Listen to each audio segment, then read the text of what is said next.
D'abord, je voudrais vous remercier. Je voudrais remercier Monsieur Lapère et toute l'équipe donc Bichiona. Et Bernard Carrère surtout. Bernard Carrère de nous avoir sollicité. Et le chef Oudil également d'avoir accepté donc que cette petite manifestation se passe chez lui. Je vais prendre quelque peu la parole et après je me proposerai de passer entre les groupes si vous avez des questions à me poser. Donc je vais faire une petite présentation de qui on est. J'avais une partie de l'équipe là, il manque ma femme, j'espère qu'elle va venir très vite. Expliquer ensuite effectivement la genèse d'Ourkoulou, donc notamment à travers le jambon là, que Gaëtan est en train de découper. Un peu plus fort. Je vais essayer, je vais essayer. Voilà. Donc en fin de compte ici, donc c'est l'équipe Shingara, qui est, comme tout le monde le sait, Ventrèche en bas. On avait le plat national au pays, c'était Shingara et Arunse, l'œuf et puis la ventrèche, qui était frit et qui était servi à tous les repas. Et donc on a décidé effectivement de créer une structure qui s'appelle Shingara, qui nous semblait représentative de ce que nous faisons. Shingara, en fin de compte, pour la petite histoire, c'est à peu près 4 ans de travail. C'est en fin de compte une recherche au niveau des valeurs que nous représentons, c'est-à-dire tout ce qui est l'authenticité, le terroir, la garantie d'avoir des élevages de cochons qui sont en extensif, la garantie également qu'au niveau du sacrifice, les conditions d'amener au sacrifice soient dans les meilleures conditions possibles, des temps de sèche qui soient des temps de sèche reconnus. On travaille notamment par exemple en Espagne avec des consortios pour le Serrano, avec également des consortios pour tout ce qui est la partie Bellota. On travaille sur toute une gamme de jambons ibériques, mais également bien sûr notre produit donc Ourkoulou. À l'heure actuelle, on a à peu près une quarantaine de jambons sur des producteurs qui sont tous des petits producteurs artisans qu'on essaye de mettre en avant. Pour certains, ils ont un peu de renommée, puisqu'on travaille notamment avec des producteurs qui sont chez Ducasse, qui sont chez Robuchon, qui sont chez les Frères Pourcel, Taïwan pour pas le nommer aussi à Paris, et puis un petit peu chez Fauchon. Mais la qualité première du jambon, c'est d'abord de réunir les gens, donc c'est plutôt effectivement la fraternité. Et c'est ce qu'on essaye de faire à travers la gamme de produits qu'on propose, notamment dans la boutique qui est au Hall de Biarritz. Pour arriver à Ourkoulou, c'est pareil, c'est une genèse en fin de compte de quelques années. On a essayé de retrouver le goût d'antan, non pas à travers le fameux pinoir basque, que fait très bien et défend très bien Pierre Oteiza, qui est lui de l'autre côté, puisque moi je suis originaire malgré mon accent d'Arnegui. Et donc tout naturellement on a nommé notre jambon Ourkoulou, qui est la montagne qui domine Ourkoulou, enfin Arnegui, et qui est le plus haut sommet de cette partie des Pyrénées. Par beau temps on peut même voir effectivement l'océan, en tout cas un bon petit point bleu. Donc ce qu'on a essayé de faire, c'est retrouver en fin de compte l'authenticité qu'on avait dans les fermes. Ce sont en fin de compte des lignages de cochons blancs. On travaille sur des lignages pour les truies de large white, pour ceux qui connaissent effectivement ces lignages-là. Et au niveau du Véra, on travaille avec des piétrins. Pourquoi? Parce qu'ils ont une qualité musculaire qui est extraordinaire. Ils ont une croissance qui est très lente, ce qui permet notamment de garantir aussi des affinages beaucoup plus lents. Et à travers effectivement donc les progénitures, je dirais, qui sortent de ces deux animaux, ça donne des cochons qui sont très bien élevés. Les cochons à partir de 30 kg sont directement en liberté en montagne. Et ils ne redescendent qu'au bout d'une année. Et au bout d'une année, ils font en moyenne entre 190 et 220 kg comme on faisait avant dans les fermes. Ils sont nourris bien évidemment, ils ont des abris, etc. Donc on les nourrit également de maïs, d'orge, etc. Mais tout naturel. Mais par contre, c'est des omnivores, donc ils se nourrissent de tout ce qu'ils trouvent. Notamment des fruits de saison. Chez nous, on a beaucoup moins de chênes maintenant qu'en Espagne, mais on a encore pas mal de châtaigneraies. Donc tout ce qu'ils trouvent comme fruits de saison, ils les mangent, qui donnent également un petit goût qu'on reconnaît en retour en bouche sur le jambon.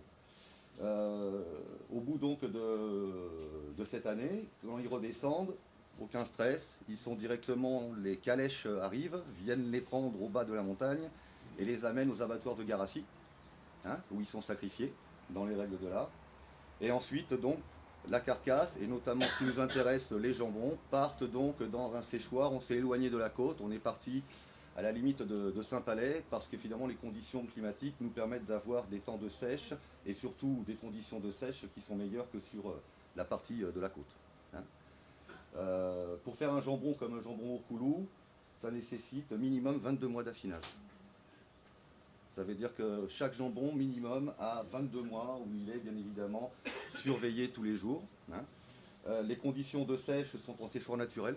Tous les produits qu'on fait de toute manière sont en séchoir naturel. Ça, c'est quelque chose qui est très important.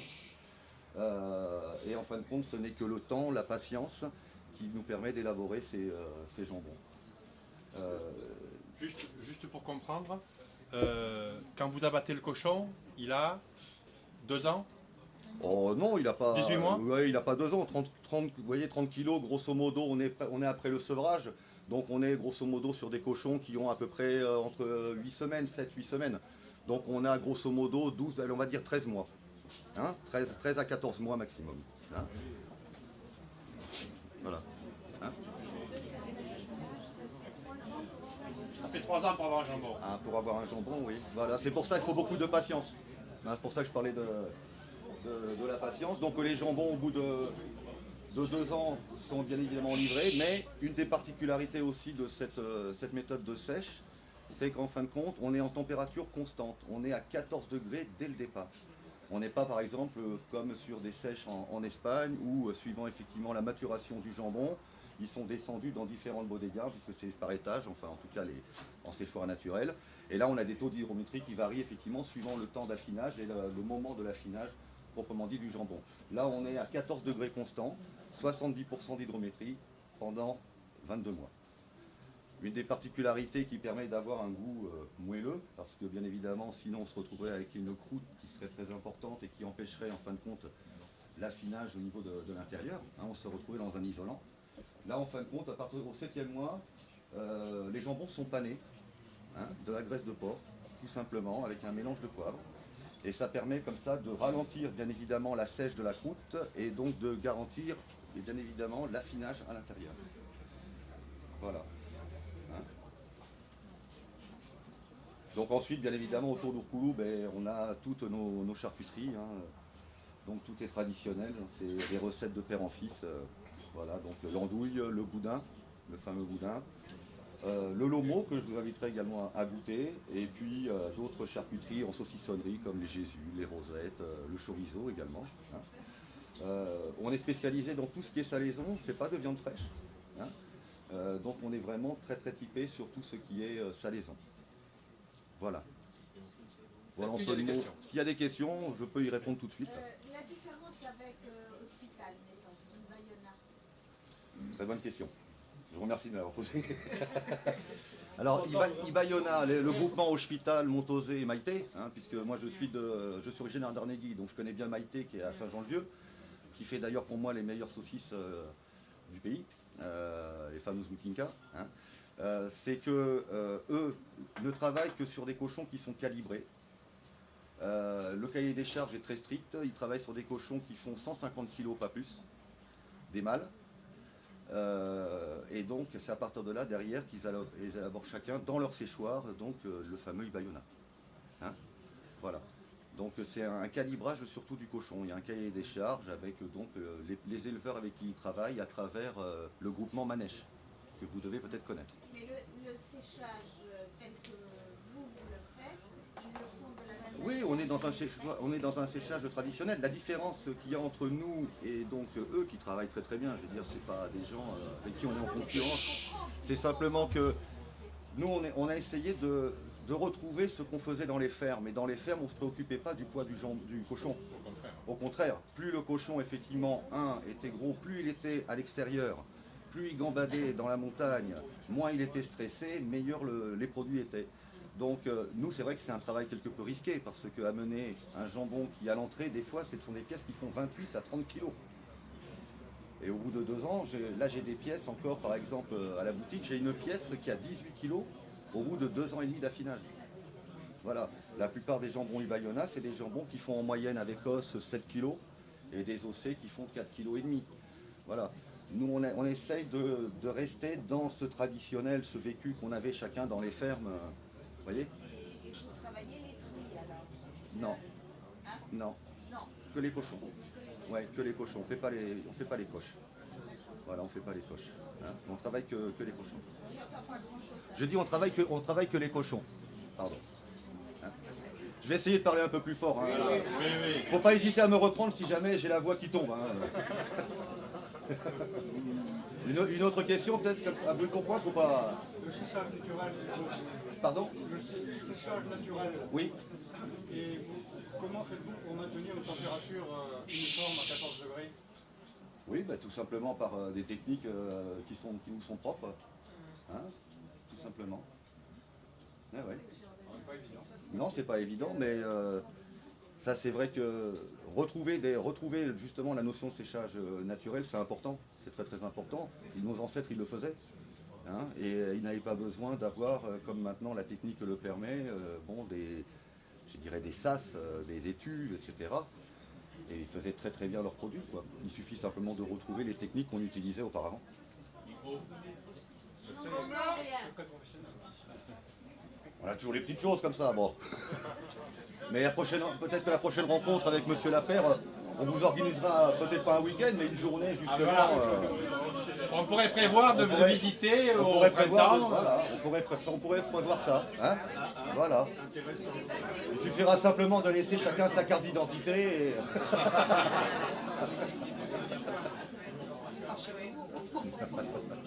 Les jeunes cochons, si vous ne faites pas les techniques, ils viennent où les jeunes cochons de 25 de 30 kilos.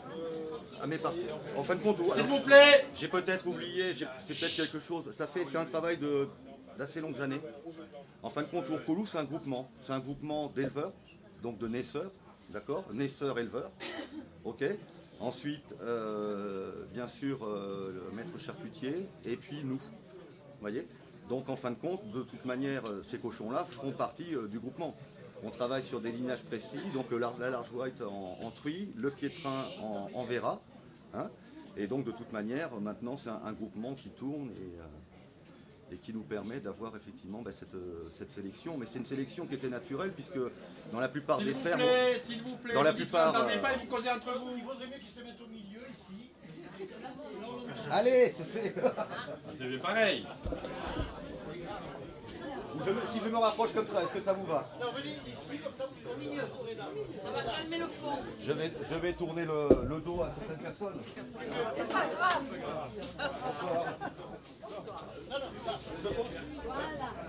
Et là, vous êtes... Ça va aller. Bon, ça va aller. Voilà, donc voilà la réponse hein, à votre question. Hein, d'autres questions? En fait, j'ai entendu qu'il ne connaît pas de Et chiffres. pour ça, il faut qu'on me pose une question. Là. J'ai essayé d'osser la voix, mais... Non, non, c'est vrai. L'originalité, surtout, c'est ça. C'est le regroupement d'éleveurs qui s'auto-organisent. Voilà. C'est ça qui est important. Voilà, là, c'est exactement ça. C'est exactement ça. Et par exemple, au départ, on a également travaillé, on parlait du fameux Pinot Noir. Hein. C'est une des 6 races rustiques qui restent en France. Hein. On a ce qu'on appelle 6 races qui restent. On a donc effectivement le Pinot Noir que l'équipe de Pierre aux Aldudes a bien remis au goût du jour, hein, qui est le cousin du fameux cul noir limousin, qui est lui-même le cousin du fameux cochon noir de Bigorre. Hein, okay.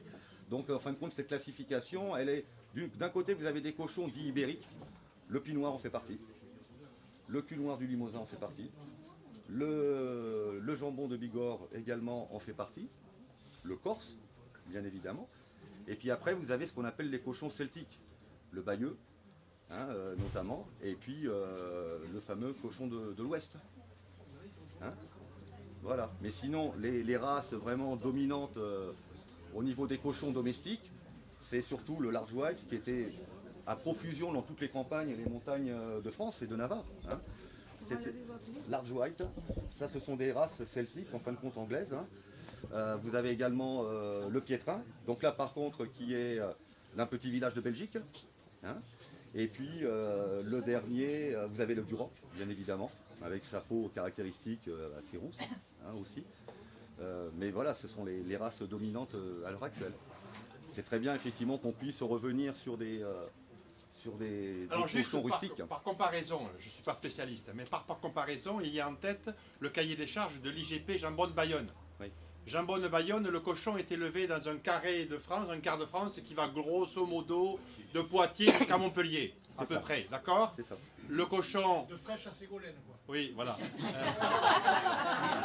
Le cochon est abattu au bout de 6 mois, d'accord? Ouais. Et il est séché 6 mois. Ouais. C'est-à-dire que vous avez une rotation des stocks. 7. Ouais, enfin, à la louche. 7 mois, c'est Sept- le sept minimum de sèche pour le 7 Bayonne. et 6, c'est-à-dire globalement, vous avez une rotation des capitaux sur un an, Voilà. un petit peu plus. C'est ça. Alors que dans son cas, la rotation des capitaux, c'est 3 ans. 3 ans. Bien évidemment que c'est pas la même chose. C'est du vrai. Pas pareil. Hein. Voilà. Non, c'est vrai, bon, le jambon de Bayonne, c'était important qu'il y ait à un moment donné, bon, c'est une indication géographique protégée. Hein. Ça veut dire ce que ça veut dire. Hein.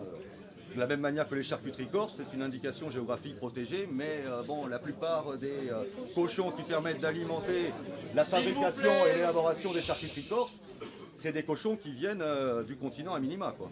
Hein.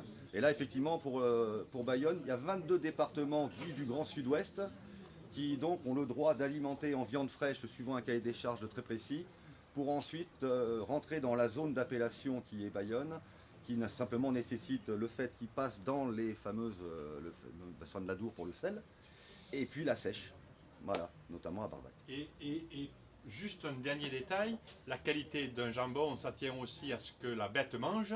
Et quand on regarde le cahier des charges de l'IGP, on ne se pose pas la question, ils peuvent manger des tourteaux de soja OGM, ça ne pose pas de problème. Oui. Alors qu'un cochon qui a mangé des glands ou des châtaignes et de l'herbe surtout en pleine nature, évidemment, ça n'a rien à voir. Voilà, Mais le tout cochon à de fait. Bayonne est en liberté ou Non, il est en batterie. Vous parliez du stress tout à l'heure du Oui. cochon. J'imagine un cochon sauvage, quasiment, puisqu'il Oui. était en montagne, Oui. lorsqu'il se fait embarquer dans un camion pour aller à l'abattoir, ça doit quand même lui faire un sacré stress. Il y a des techniques qui sont amenées tout coup.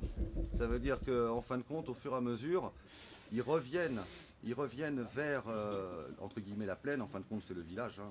Voilà, ils sont amenés. En fin de compte, le troupeau est amené.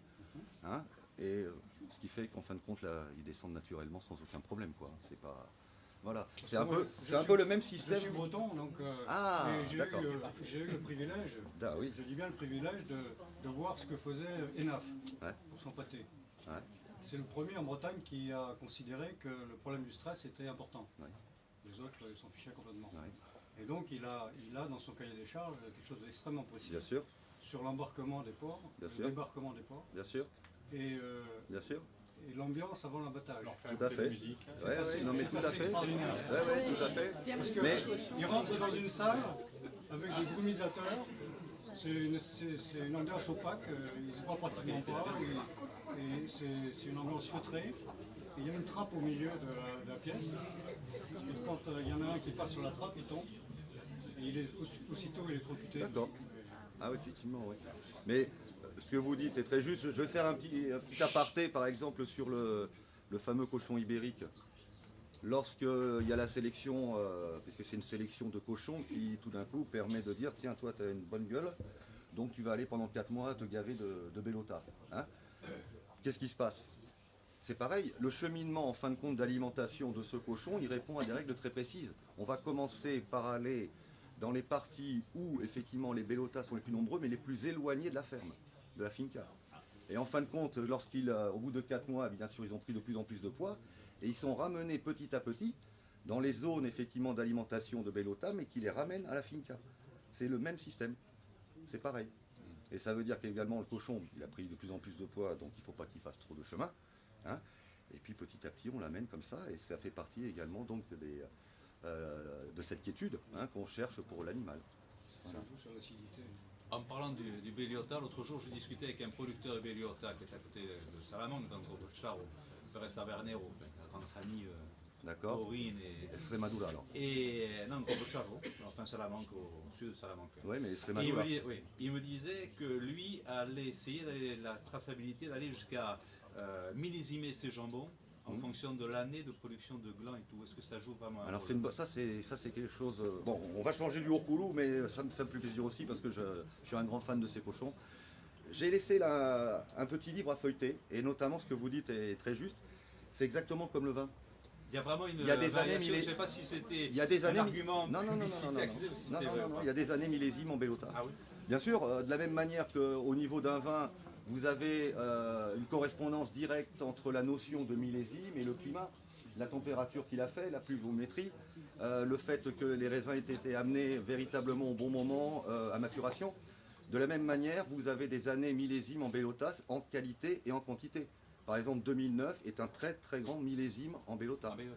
Voilà. Et c'est dû à la qualité du gland, à la climatologie, à la La qualité du gland. mais simplement le fait que les conditions climatiques cette année-là ont permis d'avoir une récolte, entre guillemets, impressionnante, tant en qualité qu'en quantité. Voilà. Et moi, par exemple, je travaille de la même manière je travaille presque en primeur avec mes pièces de jambon en Bellota. Bon. Là, par exemple, j'ai déjà mes pièces qui sont réservées pour 2012, 2013, 2014. J'ai des Bellotas de 4 ans d'affinage. Je travaille sur les différentes appellations et régions, Extremadura. Je travaille également du côté de Rabugo, donc c'est Huelva. Ouais. Mais je travaille aussi Los Pedroches et Guiruelo. Voilà. Oui. Pourquoi? Parce que là, c'est comme le terroir en vin, quoi. On a des qualités de terroir qui font qu'un merlot en Bordelais, il n'aura pas les mêmes arômes qu'un merlot en Languedoc. Voilà. Et pourtant, les cépages, on les connaît. De la même manière, un cochon, il va être élevé sur des lignages classiques dans toutes les régions. Mais il faut savoir qu'il y a 30 lignages de cochons ibériques quand même. Voilà. Et notamment certains avec qui je travaille qui sont très rares, comme le tacheté de Rabugo. Bon. Mais derrière, en fin de compte, c'est les conditions climatiques au niveau de la sèche qui font la différence au niveau des goûts. Voilà, c'est pour ça que par exemple à Huelva, Rabugo, on dit souvent que c'est un jambon très soivé, presque un jambon féminin, parce que les temps de sèche sont plus rapides. Alors que vous remontez du côté de Badajoz, etc., là vous avez les temps de sèche qui sont plus longs, parce que le climat est différent. Voilà. Et puis après, il y a l'altitude. Rabugo, on a 1000 mètres d'altitude, etc. Enfin, Est-ce que vous imaginez millisimer vos jambons vous aussi ou pas? comme je disais au début, je veux dire, pour moi le cochon c'est l'animal qui a été domestiqué le plus tard après les ovins et les bovins, mais c'est l'animal qui est le plus proche de nous en termes d'animal domestique, quoi. Moi je sais que je pense qu'il y en a pas mal ici qui ont vécu effectivement le tu-cochon. Hein. C'était une grande fête familiale, hein. Mais on se rappelle tous quand le cochon est queen. Hein, quand on mange une côte de veau, on n'est pas en train de s'apitoyer sur le veau. Par contre, quand on dit tiens, regarde, mange la ventrèche là. Putain. Hein, il y a de la mémoire collective là.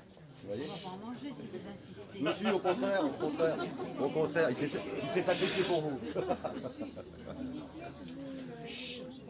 jambons, il n'y avait que les mâles qui étaient utilisés. Oui. Alors les truies, où elles passent quand elles ont fini de produire? Où elle passe. Bon, de toute manière, déjà, les cycles de truie, on est sur 3 ans. Hein, donc voilà. Et puis après, de toute manière, nous, c'est un choix qu'on a fait.